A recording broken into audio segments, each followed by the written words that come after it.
Ladies and gentlemen, welcome to the Bullpen.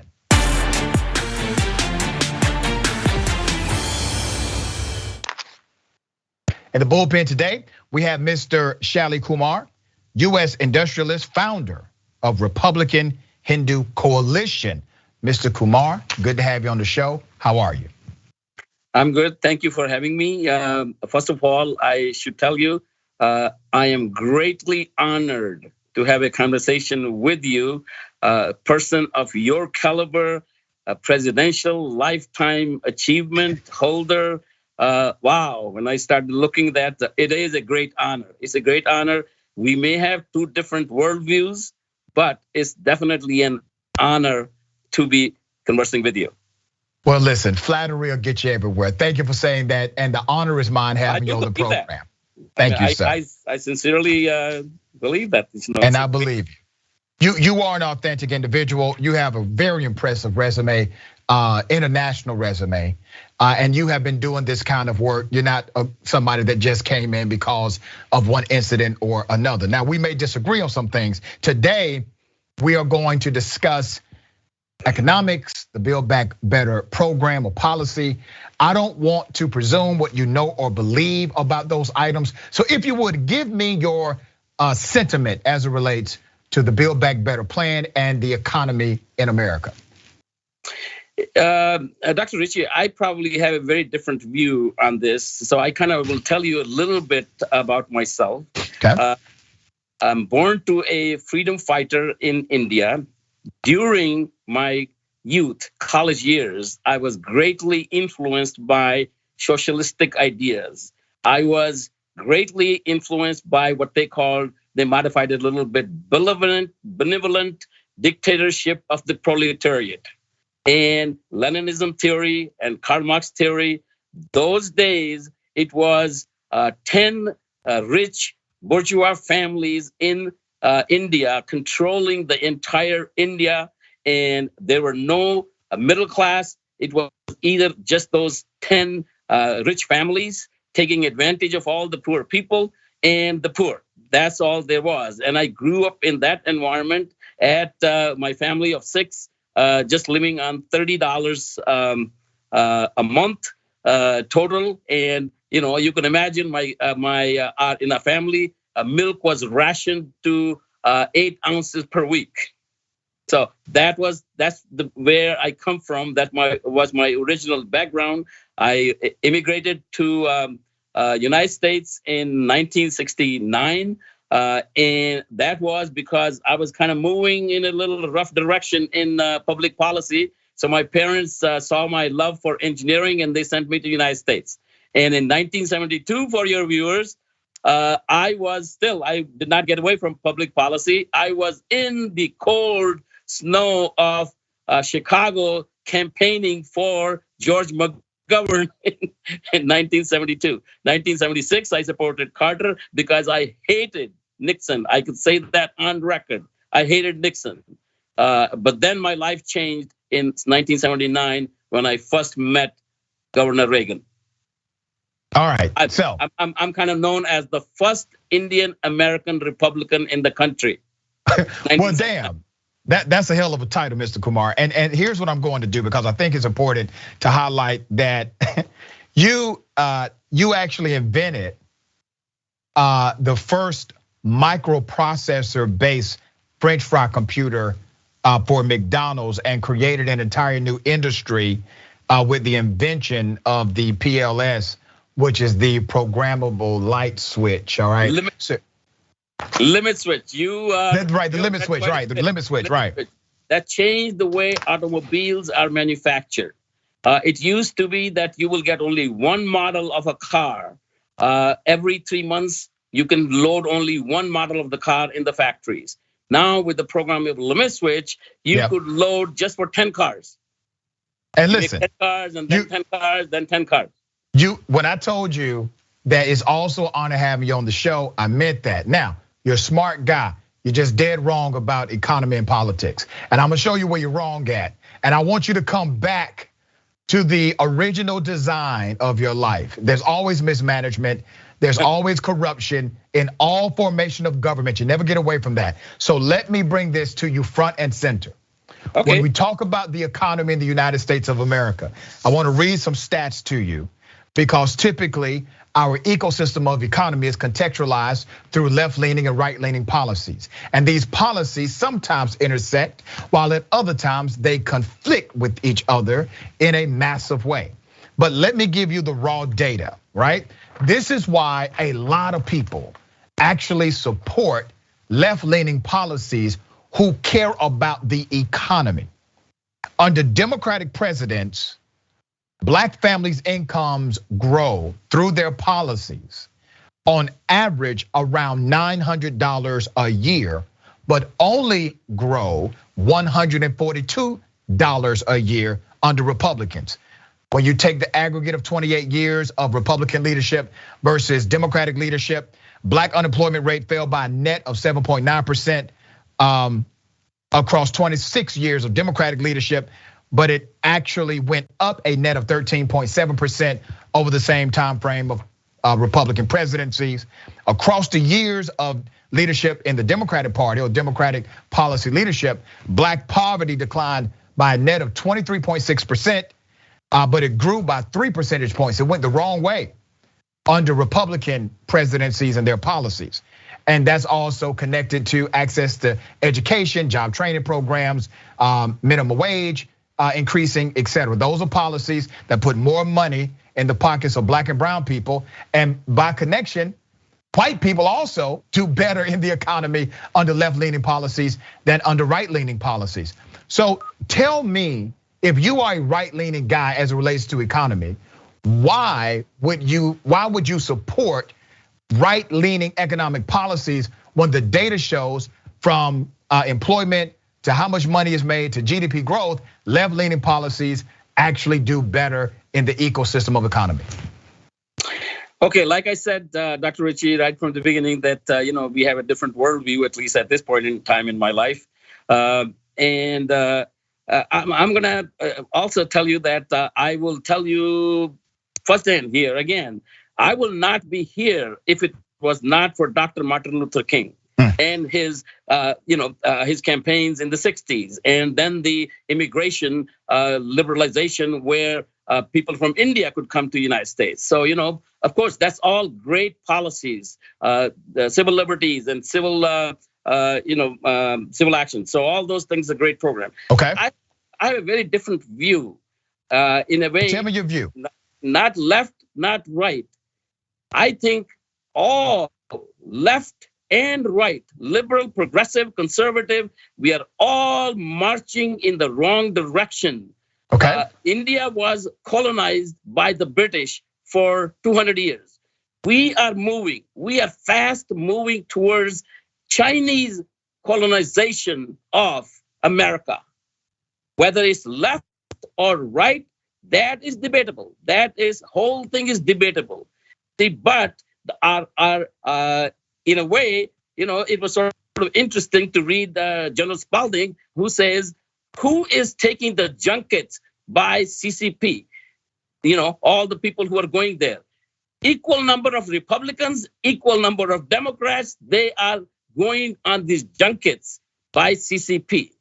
See, what China is doing, unfortunately, in the United States, we have a system where all representatives, all congressmen have to run for election every 2 years. Okay. They can think of only 2 years. Corporate America can think of only they can think of a quarter because their stock value. And then whereas we think of quarter, we think of 2 years, we think at the most of 4 years, China think of a quarter of a century. They have a plan. Not only now, they started this plan in 1999, a 50-year plan to become the world's largest economy. They will be by 2049, their 100 years, they will be the biggest economy, $120 trillion economy. We will be a $40 trillion economy. We will be colonized by them. It will be just our manufacturing is disappearing. We do not have any manufacturing. I'm in the electronics industry.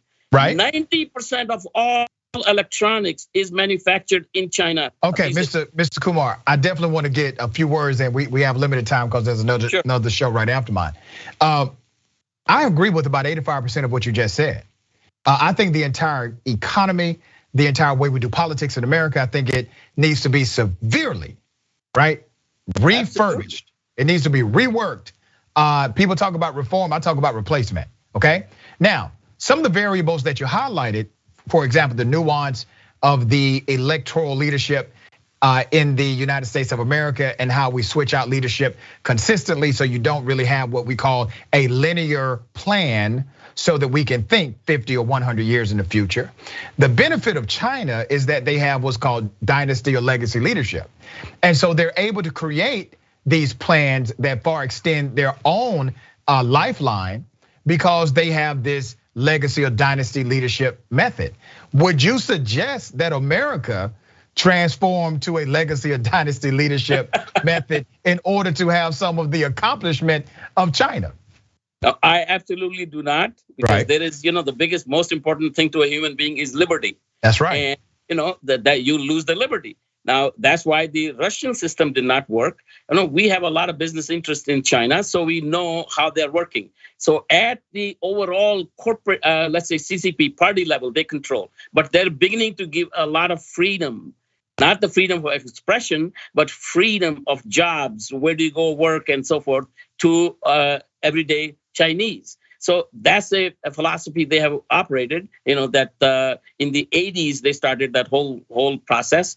But you see, I will tell you this again from an infrastructure bill. It's not just, and I do not blame the progressives or the liberals or the left. It's all the same, because I'm sure you will be shocked. You'll be shocked to know that even though in the infrastructure bill, $1.2 trillion bill, we made a provision there by American. But the devil is always in the detail. When you actually read the detail, and 19 Republicans and 13 on the House members, they signed for that. The detail is this, that this infrastructure will be built by the Chinese because they write by American. 2 paragraphs later, they give a complete authority to federal agencies for any reason to just ignore by America. Let's talk about that. Yes. Let's talk about that. Many times we attack the process. Sometimes we attack the product, but we rarely attack the genesis of it. Let me submit something to you. I want you to tell me, do you agree? Okay. There's a reason why the UK, they don't have these types of issues like we do. They have their issues, but not like this. There's a reason why other industrial nations, their politics, a little different. It's not as extreme, not as corporatized. We did something in America because remember, it used to be illegal in this country for corporations to give to political candidates. That was against the law in the United States. Well, we started to chip away at that law, and then we got so far off the reservation here as it relates to what's common and what's decent. We ended up saying through our Supreme Court that corporations are in fact people. And now the corporate influence is so extreme in the United States of America that the interest, the influence, and the direction and guidance and the catalyst for these programs, for these agendas, for the ideology of these particular political candidates has now been purchased by people that have much deeper pockets than me. Maybe not deeper pockets than you, you got a lot of money. But they have been purchased rather than the voter being able to sway the outcome like they used to. Do you agree that there's a real cause and effect relationship between what we have allowed corporations to do and the reality that we're in politically now in America? Dr. Ritchie, I agree with you on this, but it's not only the corporations. Okay. Not only the corporations, it's the labor unions, it's the teachers union, it's all on the elections wise, there should be really no corporate or any. But think about this, brother. Think about this, Mr. Kumar. Labor unions exist because of corporate usury. Teacher unions exist because of corporate interests that fight against them. I'm a former high school teacher myself. I'm a current college professor, okay? So you have these interests, special interest groups such as labor unions, they're fighting to make sure that there's equity in pay, that you have protection as workers. These things are present because of the massive power of corporations. So you need to have a balance to that massive power, and that's what these organizations seek to do. Do they always nail it? Of course not. But the existence of these organizations are present because of what we have allowed corporations to do to the fabric of society. You see, I would have totally agreed with you when I said when I was 16 years old, and I wanted to pull down those 10 big businesses suppressing humanity, suppressing all Indians, students, of course, the teachers union and labor union, all be very strong. But at the same time, what I have observed that European socialism, Indian socialism, that type, what did it result in? Until 1991, you could not get a telephone line in India. It was called Babu Raj by inspectors, okay? Those same 10 families, they control the means of production and they rule the whole country. But Mr. Kumar, you have to understand the irony of what you're saying. Literally, we have about 6 or 7 major companies that run America, and you would consider America to be a capitalistic nation. You all had the same dynamic in India. My point to you is socialism or capitalism, if there's mismanagement and corruption at the leadership level, the form of government and the form of economy is simply a methodology for them to do what they want to do anyway. I agree with you. It's the only difference between India of that time and today as America is we do have a very strong middle class, which can act as a check and balance on what these corporations want to do. Because I'll tell you, all these large corporations, and I'll be going on the record saying this here is I'm against Apple. They want to manufacture everything in China. They don't care about American jobs. I hope you agree. Well, here's the thing, brother, because in the Build Back Better program, it actually has a provision that would mandate those overseas jobs like what Apple is doing to be manufactured right here in the United States of America. Maybe that's one provision you can agree with, no? Sir, in theory, it's very nice. Please read the detail. In what's gonna happen is also electric vehicles. We are gonna spend tons of money on electric vehicles, okay? Electric powered vehicles. Where they're gonna all come from? China. All right, okay, so brother, let me read this part, we gotta go. So one of the provisions of the Build Back Better program, it stops large profitable corporations from paying zero in tax and tax corporations that buy back stock rather than invest in company. It also stops rewarding corporations, because there's an incentive right now, from shipping jobs and profits overseas. It takes that practice away. And it asks the highest income Americans to pay additional in taxes to create more of a congruency with their pay rate. So I'm out of time, brother. I'm gonna give you a few more seconds before we have to go to the next show. What's your thoughts on some of those provisions inside of the Build Back Better program? Again, you'll have to go to the details, and also let me tell you something. I learned that thing in 80s when I started to make a little bit of money. Okay. Corporate America, no matter what you do, they're gonna find ways. They're gonna find lawyers and accountants to negate whatever you write. They're gonna do that. All right. They're not gonna pay their taxes. On that, we actually completely agree. That's why we have to fight the dynamic fight here. I appreciate you being on Indisputable. Thank you, sir. Thank you. It's an honor again.